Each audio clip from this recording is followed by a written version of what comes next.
Hey everybody, David Crawford. Today's video is about renting versus buying in the Greater Vancouver market. If you've been thinking of doing either, you'll want to stick around and watch this video.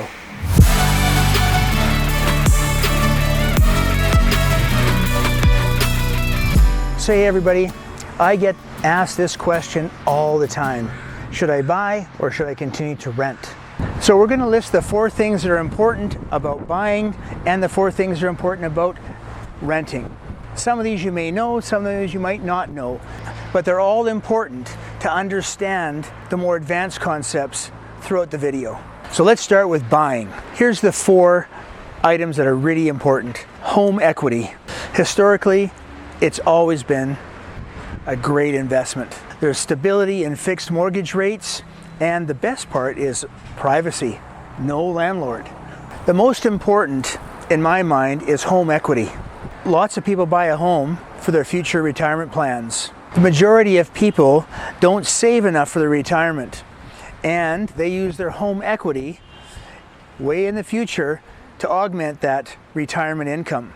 If that's where you're at, then this is a dead stop right here, and we have to help you get to that point. So when it comes to renting, there are some positive things. One is that rents are, most cases, a little bit less than a mortgage payment. Renting also affords you the ability to move around. The third is there is little to no maintenance. And 4 is you get to keep your cash in the bank and some financial freedom. The most important thing in renting for me is flexibility.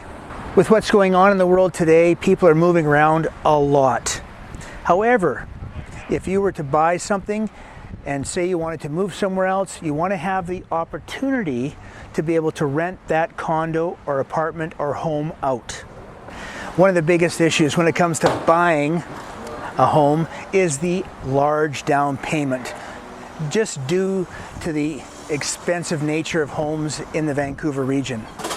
However, if you needed the cash to run your business or any other venture, maybe buying isn't an option for you because you'll want to have that cash flow for other expenses.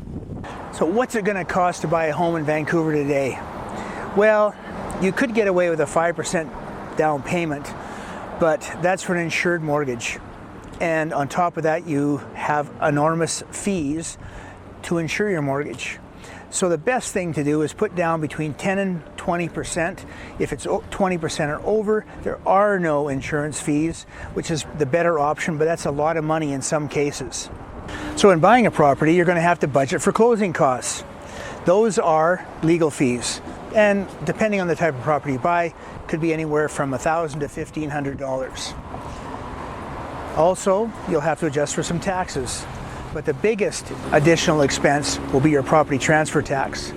Property transfer tax is 1% on the first $200,000 of purchase and 2% on the balance, all the way up to $2 million. From the $2 million to $3 million mark for a purchase, the transfer tax is 3%. Anything over and above $3 million, you'll have to add an additional 2% transfer tax. Not cheap. And a lot of people don't know about the transfer tax, especially if you're coming from other provinces or the United States.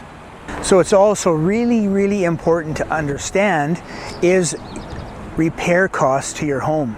A lot of people don't take this into consideration, but you should budget 1% to 2% for those expenses, i.e. roof, sometimes new windows, sometimes new drain tile, who knows what, but issues arise all the time.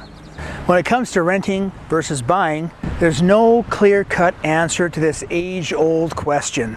It's going to require some soul-searching and number crunching on your part. Your current personal and financial situation, along with your goals and your location, will largely determine what's right for you.